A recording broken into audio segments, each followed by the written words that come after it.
Hi there. Um, First of all, I want to apologize for not making videos as frequently as I used to.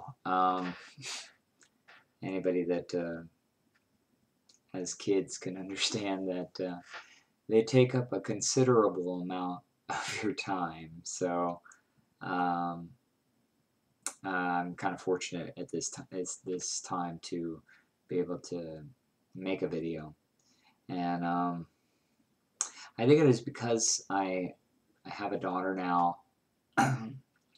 That I'm really starting to look at things in a new way, and it's all good. Um, but I just wanted to talk about, um, I guess the education aspect of what we receive in our society.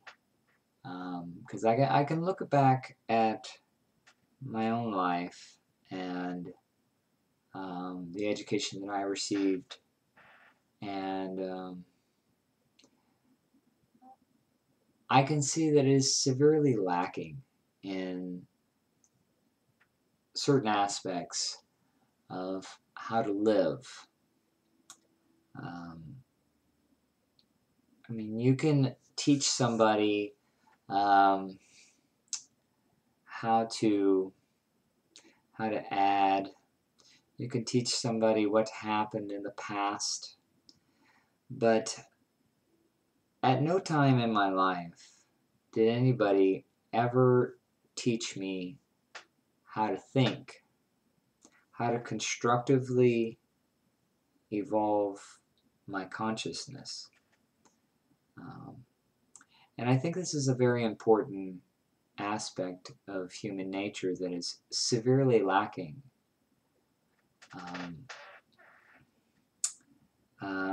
I, I like to give the example of my work, for example, as a good indication of how differently people think and how that affects you in your life, and it affects you in, in quite a dramatic way.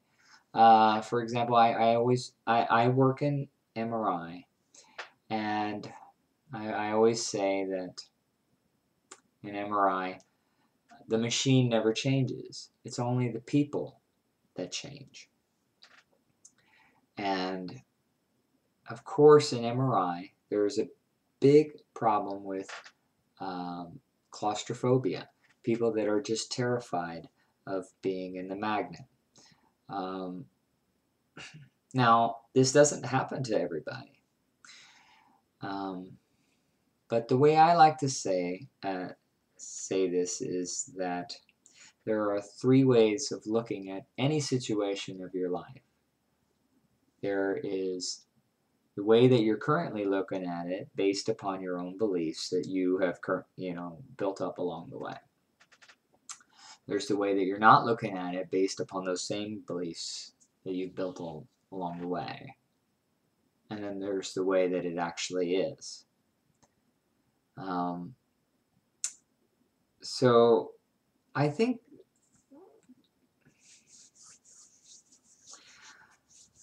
there's ways to change constructively the way that you think about life, the way that you think about your just getting up in the morning, just experiencing life, just being thankful that you are here in this world. There's ways to change depression. There's ways of changing um, hatefulness to that of caring. There's all these different ways. It's just a thought that you can change, and there's skills that you can use to change that. And I guess I just wanted to say that I've just noticed that these things are just not taught. And I think I'm learning this just, experiencing um, the people that are around me at work and how stuck they are. Because what they are doing is they are using the outside world as a way to influence the way that they think and the way that they feel. So that they are constantly a victim of the experiences that are just happening randomly. And they're never really in control of the way that they think. And and again, I'm not sure exactly where I'm going to go with this, but I'm just going to kind of just go off the cuff here and just start talking. I'm going to use an example of my wife and I. Um, at a certain point in our marriage, we're just a couple that just tends to get along all the time. We just never have any down times. We never really have any arguments. Um, we're just both very laid back people. But we did have one incident where we had uh, we had some conflict, and I can tell you that had I not learned about the way to constructively change my thoughts and change my thinking, I I can say with all honesty, I probably could have ended up in a divorce, and would have drastically changed my life, and especially since now I have a daughter, and I'm happier than I've ever been. Um, but what I did to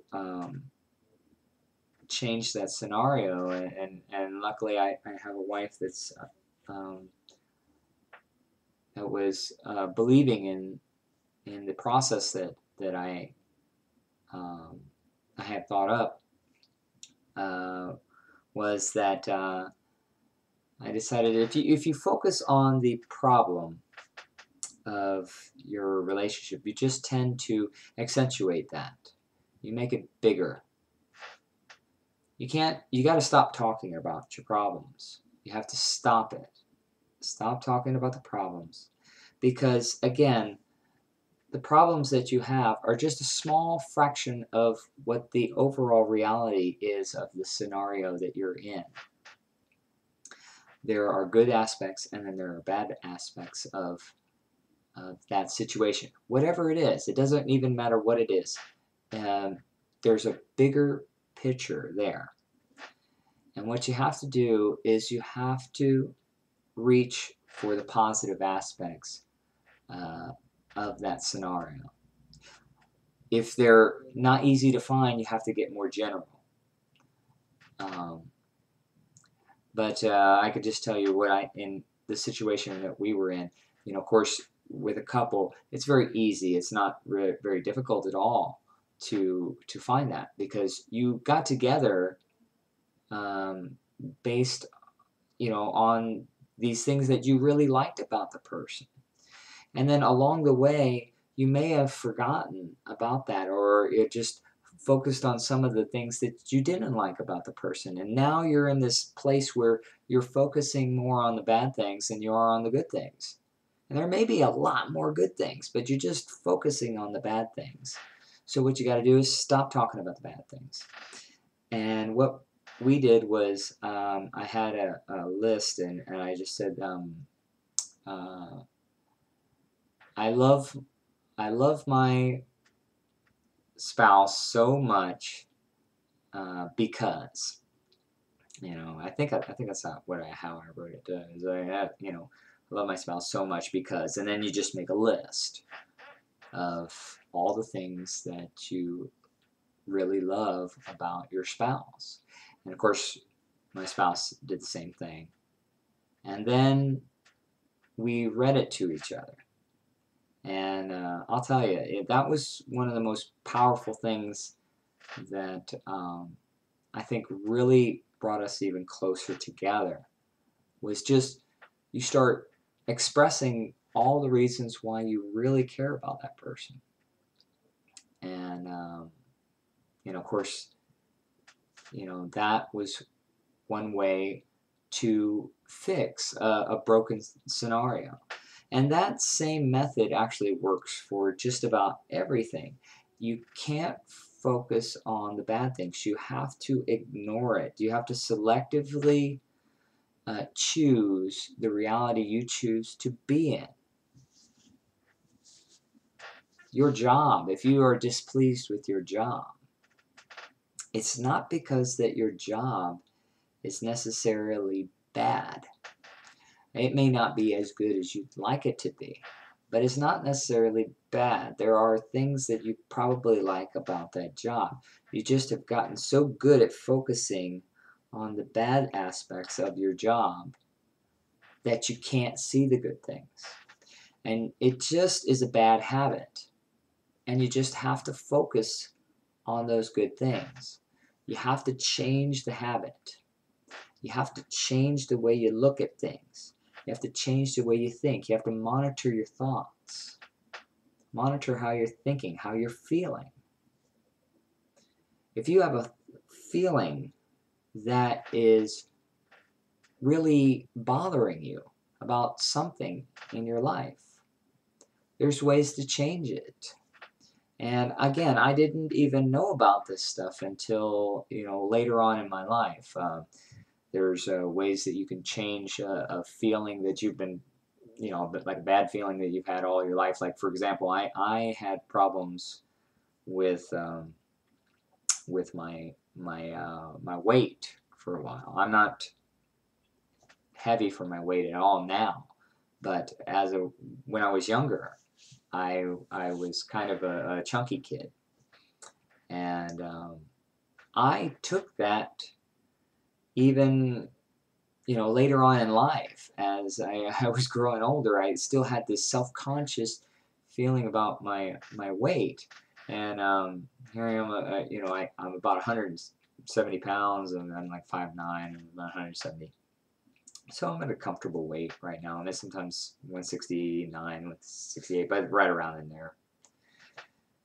So I'm not heavy, but I remember my wife would be telling me, like, why are you wearing such baggy clothes? Why are you wearing a baggy shirt? Because I had this thing that was bothering me, and it was all thought-based. It was all just negative thinking that was affecting me. And I was carrying it around like bad luggage, and I luckily later on in life I had discovered Abraham Hicks, and she has an excellent method to improve that, and it's called a focus wheel. And I'm not going to go into that because you can find that on YouTube as well. But it's ways to improve the way you think, and then you just have this incredible lift off of yourself, and you live your life just so much easier. And then you can monitor other people, and you realize that they don't have those tools, and that they're struggling, and that they're stressed, and you realize that it's because they don't know the things that you know. They don't know that they can change the way that they think. And the reason why they don't know that is because it's not taught. It's not taught to you. You have to kind of discover it on your own. And that's the part where, like I guess as I've started this video, that I'm a little bit disappointed with in our society. And I'm glad I'm at this point in my life where I've discovered these things so that I could pass it on to my daughter, and that she could be at such a much better place growing up with having all these tools, that she knows how to monitor her thoughts and how to think, so that her offspring will be even at a better place, and you evolve the level of our consciousness. And that's the only way that we're ever going to get to a place where our society is at a peaceful state, where things like war um, and anger and frustration are just very seldom, if ever, occurring, because you've increased your level of consciousness to a point as a society that that the thought of attacking somebody else never even occurs to you, because you're so busy in trying to improve yourself that you know that something like that would just bring you down. And yeah, I guess that's about it. I guess I've rambled on long enough, but I thank you everyone for watching, and take care.